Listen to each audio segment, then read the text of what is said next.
My name is Rachel Rice, and I'm the program manager for the IDEAS program at World Learning. IDEAS, which stands for Increase and Diversify Education Abroad for U.S. Students, is the capacity building program for U.S. study abroad, funded by the Department of State and the Bureau of Educational and Cultural Affairs. World Learning is proud to be their implementing partner for this grant, which we've managed since 2018. The IDEAS program is designed to increase and diversify American student mobility in support of U.S. foreign policy goals. This has never been more important than at this moment as student mobility begins to resume. At the IDEAS program, everything we do is about increasing access to study abroad for American students of all backgrounds, from a variety of institutions and majors and to diverse destinations. We do this in two ways. Through an annual small grants competition, which awards U.S. colleges and universities up to $35,000 each to fund programs that increase their institutional capacity to administer study abroad, and through creating free and publicly available resources for the entire study abroad community, including an online library of resources and workshops and webinars like the one you're attending today. In just a moment, I will turn it over to our host at Mount Holyoke, but for now, it's my pleasure to introduce Rebecca Johnson. Rebecca is a program officer for USA Study Abroad within the U.S. Department of State's Bureau of Educational and Cultural Affairs, ECA, where she oversees a portfolio of capacity building and professional development initiatives. She manages the IDEAS program, which provides grants and resources to help U.S. colleges and universities expand their study abroad programming. She also oversees professional development workshops for study abroad advisors and alumni of the Benjamin A. Gilman International Scholarship Program and the Critical Language Scholarship Program. Welcome, Rebecca. Thank you so much, Rachel. I am very happy to be here, and thank you to Mount Holyoke College for hosting this first webinar in what I am sure will be a very engaging series on assessing and evaluating study abroad programs. Perhaps most importantly to start though, I want to thank all of our attendees for joining us today. I am so happy to be here with you all on behalf of USA Study Abroad at the U.S. Department of State. And I'm really happy for today's conversation. Program assessment and evaluation has always been an important topic for the study abroad field, but I think it's fair to say that now more than ever, it is even more important. As we look back on this past year, I am just amazed by the many innovations that we have seen. I guess I need to start saying a year and a half now, and maybe almost 2 years. But I've really been amazed by the innovations that we've seen in virtual programming and the innovations that we are seeing as people are preparing for a safe resumption of in-person programming. Last spring, the IDEAS program partnered with Mount Holyoke College to host a day-long virtual workshop on best practices in study abroad assessment and evaluation for 50 participants. And we were really blown away by the demand for this training by the field. We could not include the hundreds of people who wanted to attend that one workshop, but I am delighted that Mount Holyoke has graciously agreed to share its expertise in assessment and evaluation with the wider field through a 4-part webinar series that is beginning with today's events.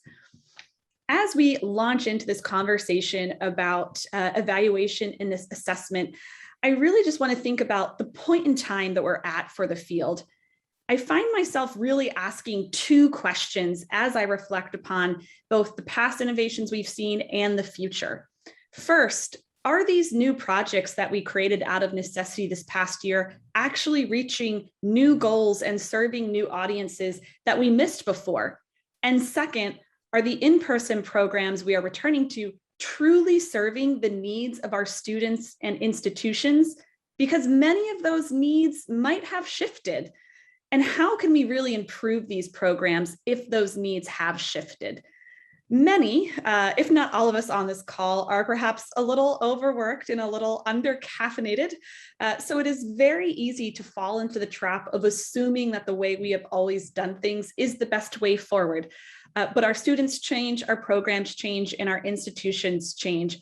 So as we slowly emerge, I hope at least, I keep predicting we're emerging and then I'm wrong, so we're knocking on wood, but I will say it again, as we slowly emerge from the global pandemic, can we take a few moments to revisit our programming and assess if they truly are meeting our current goals and priorities? This is a challenge I have issued to myself and to our IDEAS program team, and I would encourage you all to embrace it as well. You clearly have already thought about this, though, because you are here with us today. I want to thank you all for taking 90 minutes out of your busy schedules to reflect on these questions about how to assess and improve our programs. And I really think that today's conversation is a great place to start. Theories of change. We have some expert speakers from Mount Holyoke College today who are going to walk us through how to use a theory of change model to help us link and articulate goals, activities, and outcomes as we evaluate programs. I myself really look forward to learning from the Mount Holyoke team and reliving my grad school days a little bit, and I hope you do as well. But again, thank you so much for attending this workshop, and I hope you attend future trainings in this series as well, which you can of course find more information about on our program website, studyabroadcapacitybuilding.org. With that, I will turn it back over to you, Rachel, and thank you so much, everyone. Looking forward to the discussion. Thank you, Rebecca. And before I turn it over to our hosts, I just want to share a little bit of data with you in the spirit of assessment to explain why we chose to offer this assessment series this year. So at Ideas, we really believe in the power of assessment and in using a theory of change to guide our work. And so to show you that we really do practice what we preach, I wanted to share with you our own theory of change. So we believe at Ideas that if we provide training and resources to US institutions, these institutions will increase the number and diversity of American students studying abroad, as well as the destinations to which they travel. But which training and resources do institutions need? So this past summer, the IDEAS team conducted a nationwide study abroad needs assessment asking exactly that. The goal of this survey was to determine the challenges and priorities of the study abroad field during this unprecedented time. We received 208 responses, perhaps from some of you, and compared it with data from a similar survey we distributed in 2019. What we saw is that year after year, pandemic or not, assessment is consistently ranked as one of the top needs for professional development in our field.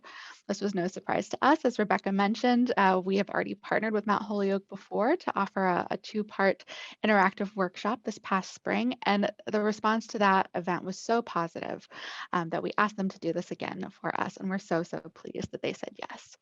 So with that, I will turn it over to our facilitators for today's session, starting with Dr. Tiffany Espinosa, who's the Executive Director of Professional and Graduate Education at Mount Holyoke College.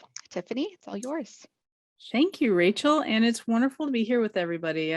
It's an honor to spend a Wednesday afternoon for an hour and a half thinking about the things that matter the most and how we can have bigger impact with everybody. So as Rachel said, I'm Dr. Tiffany Espinosa. I actually used to lead faculty study abroads for almost a dozen years with the University of Colorado, Denver.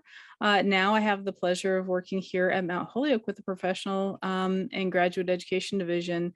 And it's really a pleasure to be here working with World Learning and with the Department of State to help everybody here. I want to introduce my colleagues. I've got Roberto, who is here with me. I don't know if you want to say a word, Roberto. Yes, good afternoon, everyone, and welcome. My name is Roberto Mugnani. I use he, his, him programs and pronouns, and it's great to be here with all of you. We've been looking forward to this webinar, and we're happy to be with all of you today. It looks like we've got about 75 and counting so far. So here at Mount Holyoke, I work on program development. I run a variety of programs, hosting scholars, international scholars on campus through Fulbright, international partner universities, and also in collaboration with our colleagues at World Learning and the State Department's Educational and Cultural Affairs exchange programs. So I'd like to say also, especially for those of you who have not visited Mount Holyoke, I'd like to share that we have a beautiful 600-acre campus in Western Massachusetts on the ancestral land of the Nonotuck people. And we'd also like to acknowledge the neighboring indigenous nations who continue to be connected to this land. Those are the Nipmuc and Wampanoag to the east, the Mohegan and the Pequot to the south, the Mohican to the west, and the Abenaki to the north. My wish for you is that you enjoy the day this afternoon and learn a lot that you can apply to your work, and also keep in touch with us later to let us know how you're doing. Thank you. Thank you. And we've got two of our colleagues from our division also helping us and keeping an eye on the chat in case you have any questions or if there's anything else that needs to be surfaced. And so Amy Asadorian, would you mind giving a wave? And then Jill Cooney, would you mind giving a wave? And these folks are just gems on our campus here at Mount Holyoke. I love working with them, and I'm glad that we're all able to be here with you together today. So what are we doing together? What is this group doing? So our goals and agenda today are really to think about how do you create a theory of change in a logic model? And moreover, how do you use it to actually connect your program goals and activities? How do you connect those goals into things that you can focus on in assessment? Because sometimes that's an abstracted activity. And then how can you distill that down into very specific program indicators and really think about some of the environmental effects that are happening in any one moment on your campus. What are some of the assumptions that you're making about what's happening, right? 2018, we were making some very different assumptions than we make in 2021. And what are some of the preconditions for success? And so just so you know, we listened when you guys gave us the feedback about who are you and who is coming to this. I'd say an overwhelming number of folks who are at this session today are brand new to all of these topics. And so we are going to be accessible to you. If you have any questions, definitely feel free to let us know. One of the things that would be great is make sure you put any questions in the chat box. Again, I've got at least 3 people that are keeping an eye on it. And we will have some time to debrief and talk about things going along. The nice part about putting a question in the chat box is that then if we need to do some follow-up, if you want to go more in depth after the session, we will have the chance to do that in a way we might not be able to in the middle of the session. So definitely feel free to use the chat box to share. I know sometimes it seems like, no, you're not supposed to. And here I'm going to encourage you to put thoughts, ideas, questions there. And so I will be looking a little bit at the chat box, but I find it a little distracting. So I'm going to rely on my colleagues to help elevate any of the great ideas or questions that you guys have. So thank you for that. And now let's talk about what is a theory of change model. A theory of change model actually conceptually is fairly simple. It's a series of events. So if I do this, then something else will occur, right? So in its most basic kind of tinker toy model. And so we've got some very simple examples here. If someone has more knowledge about something, then it will reduce their anxiety. It'll reduce their intimidation. The personal relationships we develop with people helps increase their comfort and their availability for learning. You know, I'm not going to read through all of these. I'm sure that you guys can. It's here for reference. But part of the idea behind a theory of change model is that you are making assumptions, right? They are embedded in that. And so whereas one person might say, well, people really need information to make a behavior change, other people might say, well, no, it's actually about their values and really understanding and connecting to their values to help them. And so I think as we're talking about study abroad, how we engage potentially new audiences to study abroad, how we start to think about our programs in new and different ways, there's going to be a number of assumptions embedded. And so part of the idea behind actually articulating and writing down what is your theory of change is to ensure that you can actually hopefully surface any of those assumptions. And I'm a big fan, and we'll talk about it later, of doing this stuff as a team sport, right? So if you put it down, you might have a colleague who says, oh, I don't know that it's anxiety that I'm most worried about, that I think, you know, I don't think it's the knowledge that people lack. I think it's actually that in general, things that are new are scary and people avoid it. So we need to actually help them dip their toes in some new ways, right? So we see that on some campuses where they might have a few days of a domestic study that's off the campus that helps people get more comfortable in new situations. So these can be used in a wide range of ways, but the basic idea of a theory of change is actually pretty simple. If I do this, what will happen? And sometimes there can be long chains of causality. The longer the chain, the more likely some assumption in there is not always going to hold true. But part of the assessment piece is even measuring, are your basic assumptions correct? So a logic model is just a sort of expanded version in some ways of a theory of change. So let me give you an example here. And I'll tell you, in my 20 years of experience in higher education, my most common experience is that people come up with an idea for an activity, and then talk about how it will connect and support our end students, our end goals, our end outcomes. It is more rare for me to be in conversations where people say, hey, what is the outcome we want first? And what are the 10 different ways that we could fulfill that, right? So you'll see there's sort of a line here where we start with what are the inputs and kind of move down. That's the sort of normal slide that I see people making. Well, I've got this, so I can do this, and then it should lead to these outcomes. And I'm going to use this example throughout this talk, in part because we are looking at assessment and study abroad, but ideas is also about trying to expand audiences. And so the idea here, and this is just a sample, right? If we compare study abroad alum with first generation students and families, then, right, so that's the activity, then I actually think that they're going to understand and value study abroad more, and they're going to be less intimidated by it, right? So a bunch of assumptions embedded in there. But if we do that, then I actually think it'll help more first gen students and their families be comfortable with them applying and participating in study abroad.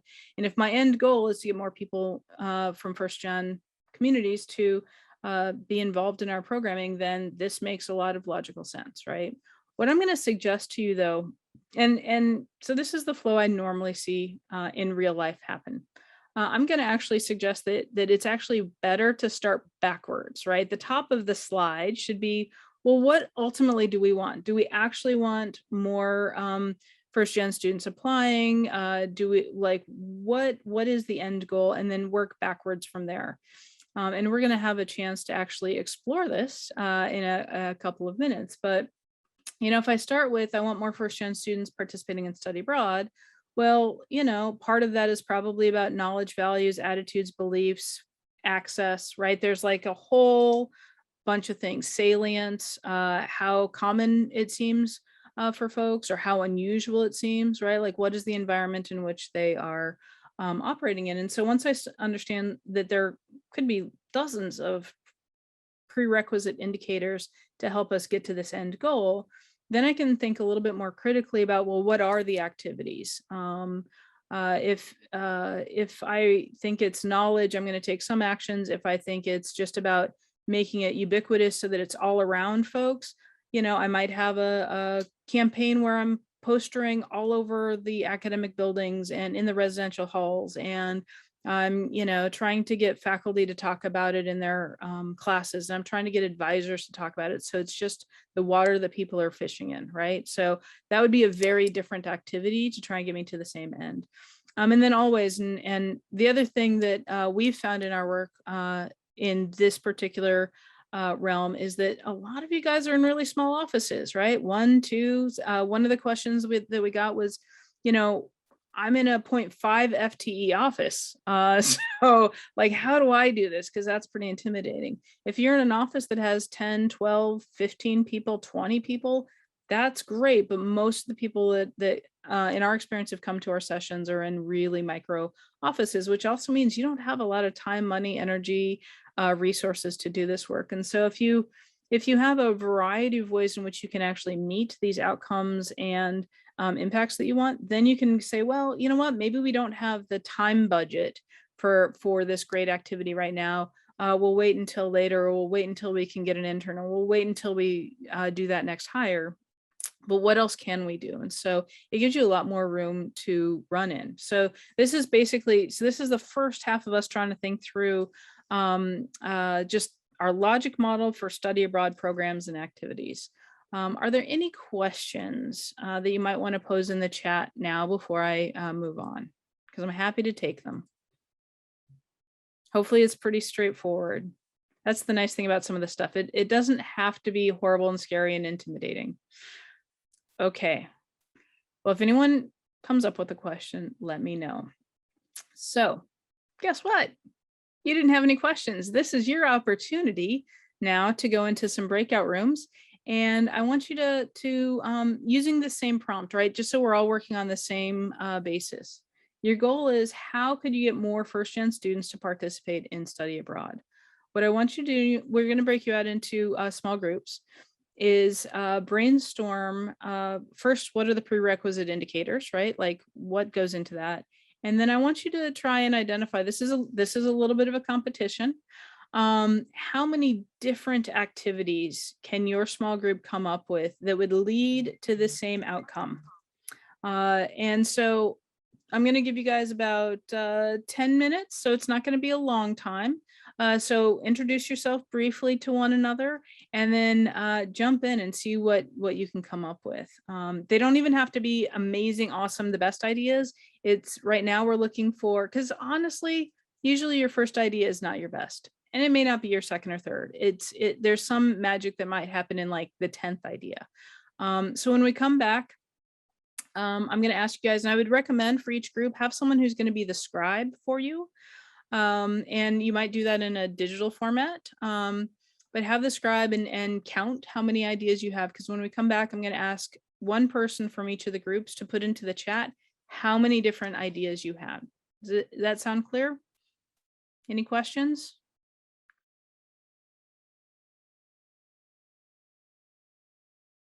I love the creativity that you guys demonstrated in having more than 5 ideas, right? And all the way up to 20. You know, did anyone get more than 20? Yeah. Nice. So I'm curious, and we don't have a ton of time, but and actually, do you guys know how to raise your hand in Zoom? If you go down to the reactions, there's a like little smiley face. There's a thing that says raise hand. Perfect. I would love, you rocked it, Robert. I would be curious, and that same button will help you lower your hand.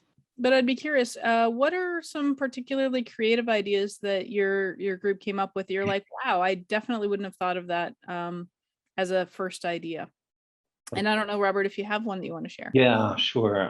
We have a couple that I think would be really unusual, I guess is how I would describe it. I live in Zoom, so very familiar with the whole hand raising and whatnot. So, so a couple of things. Danielle had mentioned looking at if you have an advising center or an individual that's specific to first generation people to go and partner with them. Relying on past partners, connecting with peers is always helpful for them. I had suggested marketing materials. We're a Hispanic serving institution in San Diego, so having marketing materials in Spanish and geared towards parents, and having at a table the sign that says "Se habla español," so that you know, if the parents are there at the open house and whatnot, that they won't feel as intimidated and whatnot. A couple of other things that Danielle had pointed out at her institution is they had a minimum GPA of 3.0, and then they had a group consultation decided to lower that GPA. My university works with former foster youth, so we have an arrangement with the former foster youth team. And they're some of the biggest advocates for sending their students abroad. There's additional funding for those students through the grants that they get. So those are some of the ideas that we came up with. And last but not least, this was November 8th was First Generation Day, apparently National First Generation Day. And so targeting that as an opportunity for individuals to go ahead and do so. So that's our list. Nice. No, I love it. I mean, I think actually some of what we want to be doing is doing some of this in teams, in part because you guys came up with ideas that I'm going to make a bet at least 1 or 2 of those were ideas that nobody else in the other groups had, right? And maybe all of them. So this is also a nice opportunity for you guys to be doing some, ooh, I'm going to steal that good idea. So please do. Dion, I see you've got your hand up. So we came up with 10 ideas, and there are 3 that I'd like to highlight. The first being integrating study abroad into students' curriculum. It's a big goal, but I like to go big and then see where we go from there. So I appreciate that one. And then the second one, connecting with faculty and staff in the form of mentoring. I know that a lot of students work very closely with faculty members on campus, and they're not always with staff members on a day-to-day basis. But that mentoring piece is really crucial for students during their education, especially for the first generation students. So connecting with their mentors to have a conversation about studying abroad.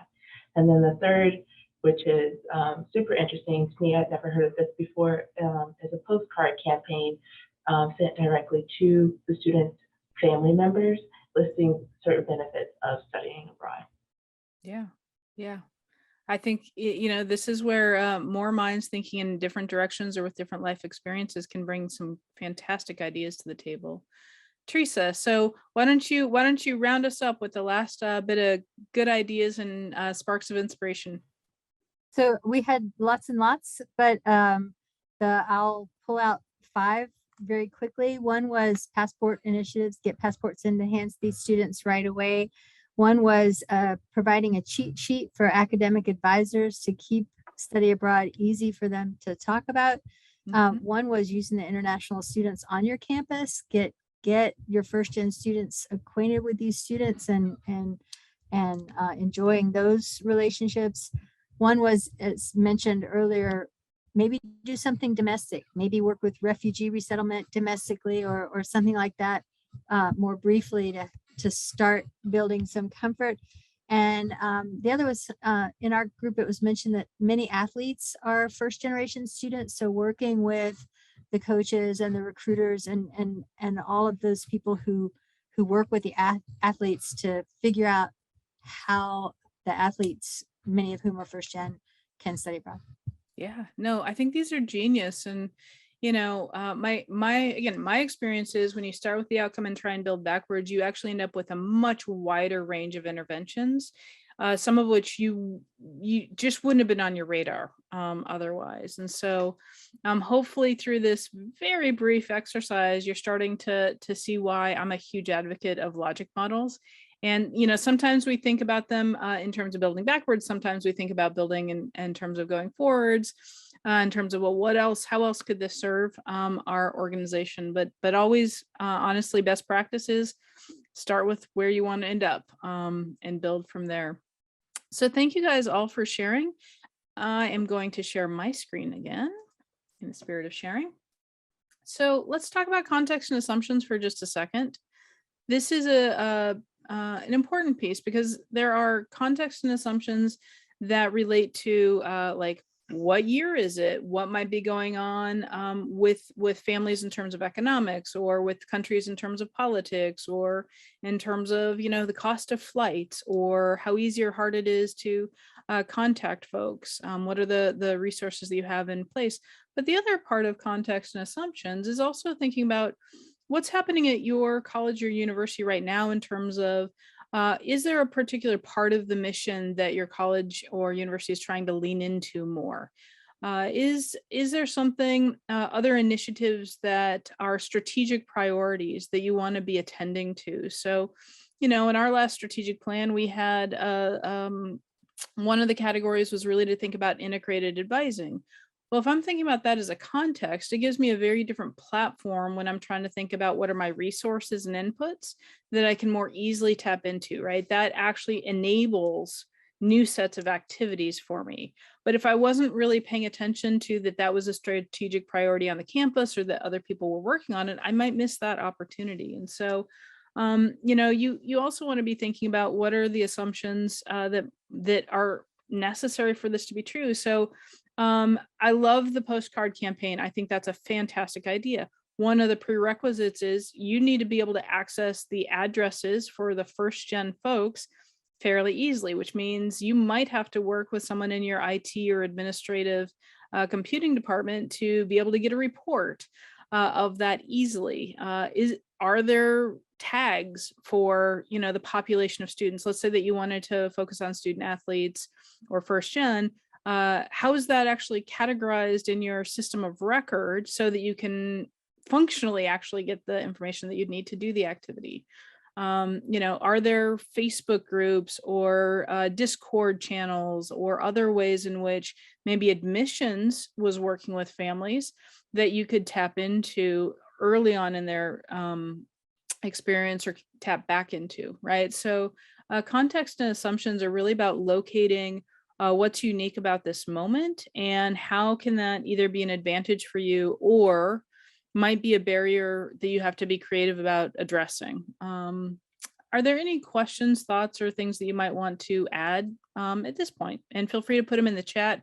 Again, the nice thing about the chat is that it's a nice record for everybody. But you're also welcome if you want to raise your hand and share. So one of the things that you might recall that we suggested is that you at least glance at your college or university's mission and current strategic priorities, right, which will change over time. And so I'd encourage you now to take 1 minute to pull that back up, to pull that piece of paper out, to glance at it before we go forward.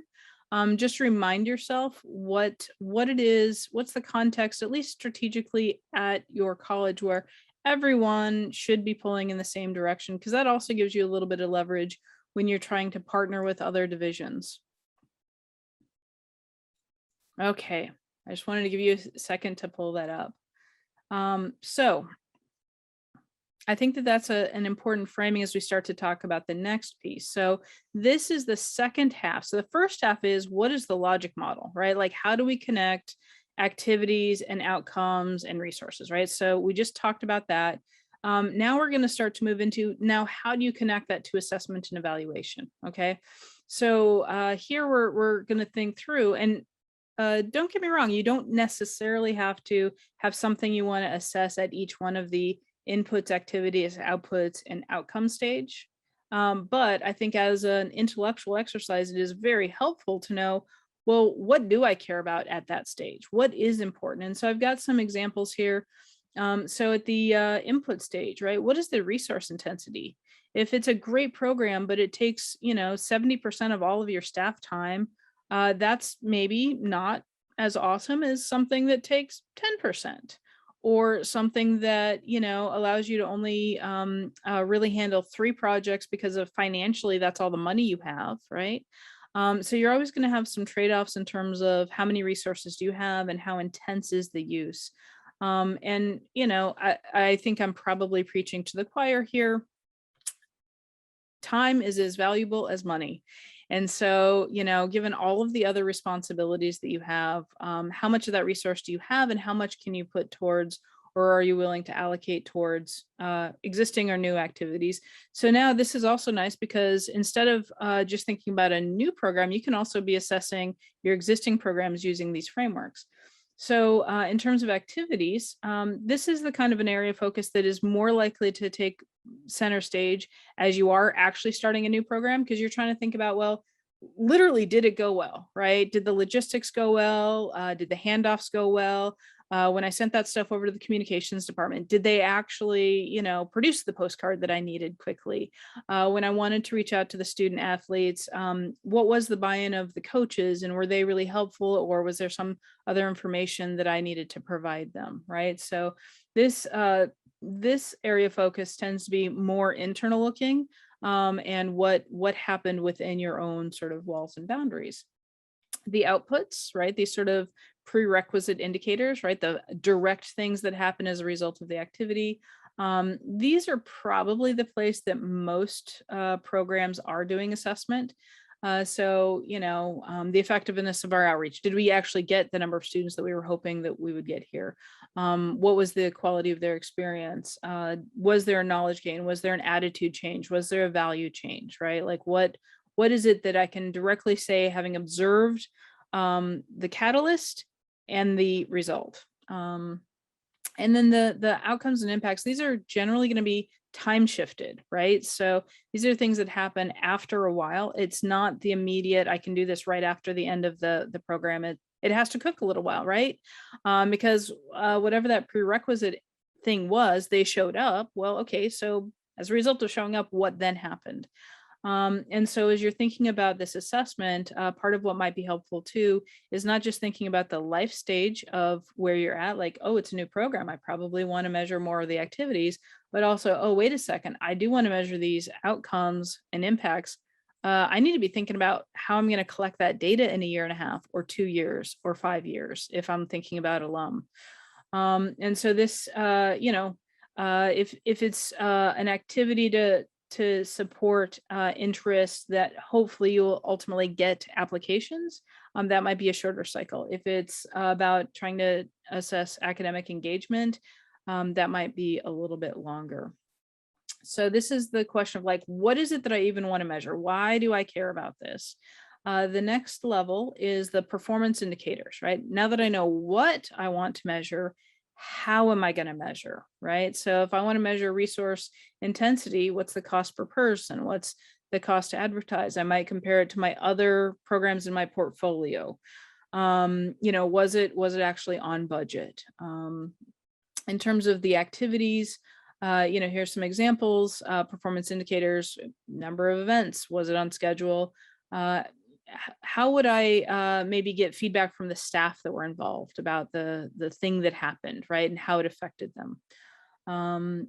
In terms of those immediate outcomes, that's where it's really, it's easy to count how many people attended. It's maybe not as easy, depending on how you are keeping data, to tell which of these people are new and have never interacted with your division before, and which ones are returning and just advocates and just waiting to be sort of transitioned to that actual study abroad student, and then ultimately the alum. The satisfaction kind of surveys, I think, are probably pretty familiar to you. And then, we've seen variability about whether or not people are evaluating participants' ability to demonstrate, right? Ability to demonstrate that they know what the safety protocols are for going abroad if it's an onboarding program, or demonstrating that they really do have a higher level of cultural competence pre-program versus post. And then finally, and these are just some sample performance indicators, right? There's literally probably thousands that you could think of, but it could be number of applicants, which is offset again in time. It could be, how would you measure someone's tolerance for ambiguity? What would you use to measure that? It could be, I work with the student athletes. Do I see them then getting engaged in student leadership activities? Do I see a change in GPA? Do I see a change with advisors about people's orientation towards dealing with ambiguous or new situations? And it could be something like graduation rate. It could be the rates at which they might be going to grad school, or looking for a job that includes international work in the future. So wide range of performance indicators. Any questions on those last couple of slides that we just talked through? So either the what it is you want to assess, or how you are going to assess it. Is this making sense to everyone? Feel free to put something in the chat or raise your hand. We're trying to make this very easy. So cool. Well, guess what? Yep.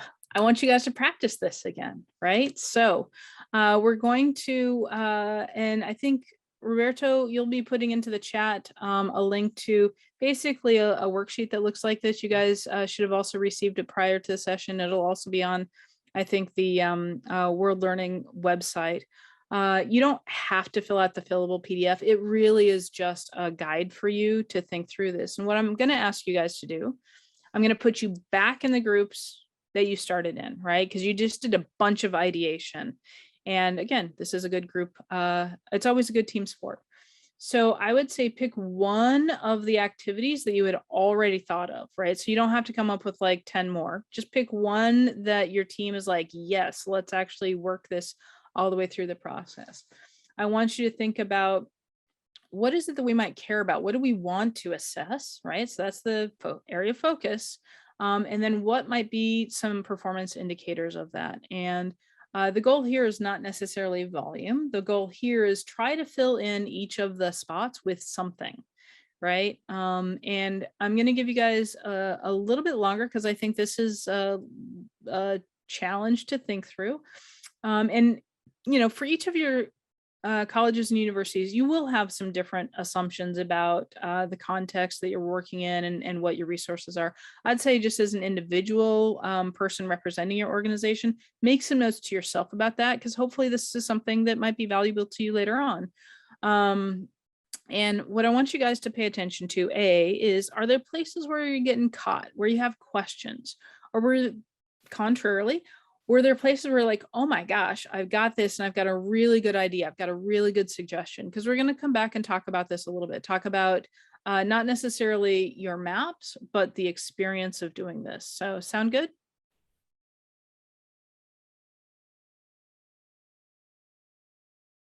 If you guys can maybe share in the chat, as well as if you want to raise your hand, and Roberto, if you can call on people, that'd be terrific. Sure. What are some reflections about going through this process? So I'm going to urge you not to share necessarily the details, but just the process. Did anything catch you guys up, or that you had an aha moment while you were doing this? Oh, Jason. Sure, I'll take one for the team. I think the one thing that popped up in our discussion was that the idea could actually be almost situate itself anywhere along that spectrum. Is it the end goal? Is it the what's going to be the catalyst? Is it the means by which you want to get to an end goal? So it was very interesting, because we came up with, oh, what about the passport day? Like, okay, well, where are we going to put that? What is the passport day? Is it the end goal? Is it the first step? Where in the process is that? So I thought that was extremely interesting for us to just sort of go, well, wait a minute, where are we positioning this? Because is it the start? Is it the end? Is it the middle? So I thought that was very, very telling, that a lot of these things could be anywhere along there, depending how far along we are with what we want to do and what we hope to do. Great. Absolutely. Thank you. What I love about that too, Jason, is that it also implies that you might be thinking about this as a longer chain of causalities, right? So you might have one thing that is an activity that leads to a next round of activities with their own sets of outcomes and impacts. So that's a fantastic insight. And I think those are the moments that we want to stop and go, huh, is this the end, or is this the beginning of something else? Or is there a prerequisite piece needed, right? Do we need to slot something in earlier? Right. I saw Nicole had her hand up. Nicole? Yes. So I was looking back at some of the previous slides, but I think what our group got stuck on, and what I'm definitely not clear about, was we had done the first example of the first row with the outcome, the outputs, the activity, and then the inputs for what we were specifically looking. But for the area of focus, we're interested in assessing. I didn't know where that was coming from. If we were going to assess like the outcome again in some way. Sure. Yes. So good question. Well, so this is the place where we're actually connecting the idea of a logic model, which is the first 4 steps, with actually assessment, which is, the sort of second step, right? The part B to it. Because and as I said, you might not in an actual program want to have an area of focus that's in inputs, activities, outputs, and outcomes. But let's say that you want to think at a higher level about why are those outputs important, right? What is the goal with doing those particular outputs? So that's what the area of focus ends up becoming. And then the performance indicators, how do you measure the area of focus? Does that make sense? And if you give me one of your outputs, I'm happy to give you a pragmatic example.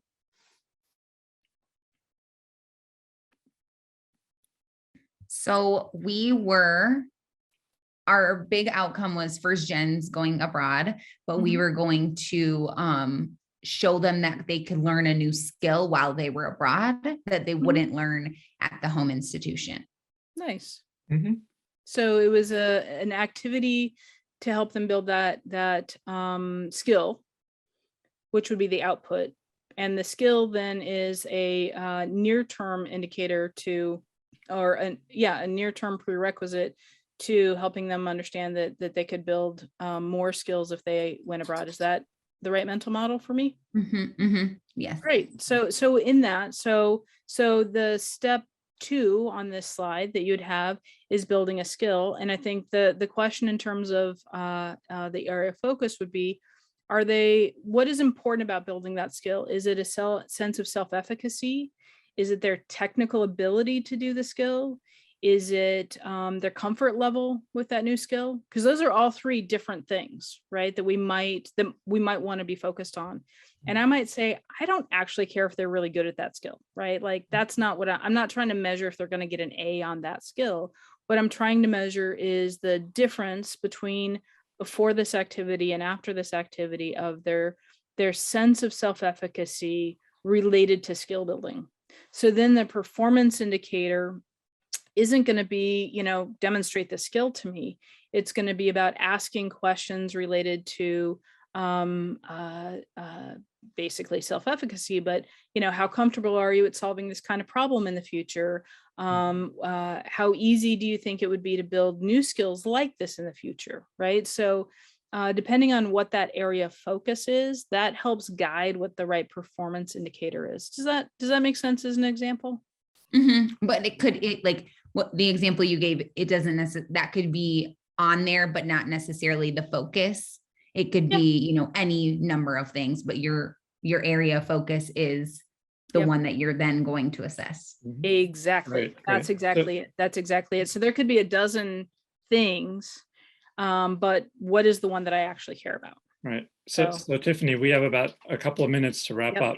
Yep. Nope. I actually had my eye on that clock. Right. Thank you, though. I really appreciate it. So, and actually, this is a perfect time to go to the next slide. So it should say assessment process, and you see the three stars there. Those are really the places where this whole idea of let's build a logic model and then let's think about how it connects to assessment, both in a broad way, right? Those areas of focus, but then also in a very specific way. How am I measuring success? These are the three places where it really fits. So at the first star, the articulate goals and objectives, like literally it's helping you think more clearly about this. In the second star below that, the develop an assessment strategy, it should naturally lead you to thinking about, okay, how could I assess this? What would I be looking at? What are my goals with this? And then the third one is really on the making modifications. So, let's say in the example that we just had, my logic model and area of focus is that I care about self-efficacy, but you care about actually the technical skill and did they build that skill? Then we would collect some data about that. We would interpret the data, and ultimately we would look at it and say, hey, did the students move as far as I wanted them to on, in my case, self-efficacy, in your case, the technical skill, right? So the modifications is really where we are able to say, did this do what we think it should have? And if it didn't, that's a place to look back at all of your assumptions. Roberto, if you can go to the next slide for me. So, and this is just sort of a capstone slide before I hand it back over to Rachel. Again, I've said it a handful of times here, logic modeling is a really good team sport. I highly recommend it. It's a great way, getting other team members is a great way to not just think and be more creative about what is that logic model or what are the goals or what are the performance indicators. But if you invite folks from leadership roles on your campus, you can make sure that your work is aligned with your strategic priorities. You can make sure it's aligned with the institutional mission or other goals that maybe your senior division leaders have. And it also allows you to think about who are my stakeholders if you think about this as a team sport and how can I incorporate them in the process. And that actually often gives rise to better feedback and better process and better outcomes. So, and it's not just during the development of these things, but also as you're actually implementing it, do you have some thought partners on campus? And it doesn't have to be overwhelming if you're a small office. With that, if you want to roll it to the next slide, and I'm going to hand it back over to Rachel. Just a quick question on the last slide. Yes. On the institutional goals, do you have to include the goals? Do you have to include the strategic goals for your school? Honestly, I often find it really helpful to put, this is my practice. I put it at the top of my page as I'm thinking about all this. And then as I'm reporting it out to anybody else related on my team or senior or junior to me, I'm going to actually highlight that this is how it's connected. So it's more to help people understand how you're connected rather than a prerequisite. But I think it is really helpful if you can have that clarity. I would encourage it. Rachel, did you want to talk about the upcoming training sessions? Yes, absolutely. So these, as I mentioned at the outset, this is the first in a 4-part series that Mount Holyoke is providing for us and for you. So you'll see some of the same folks at all of the rest of these sessions. The registrations aren't up for these yet. We didn't think you were quite ready to register for a session in March now, but we will be emailing all of you who attended and registered for this session when the registrations are open. And the sessions, you don't have to have attended this one to attend the others, but they do build off of each other a little bit. Still, Tiffany and her team are really great about providing an overview at the beginning and scaffolding everything so that you'll be able to jump in at any time, even if you can't join us until the very last session in the spring. We can go to the next slide.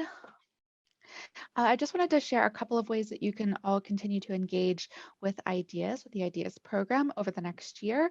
We will soon be announcing our next grant competition, so keep your eyes peeled for that.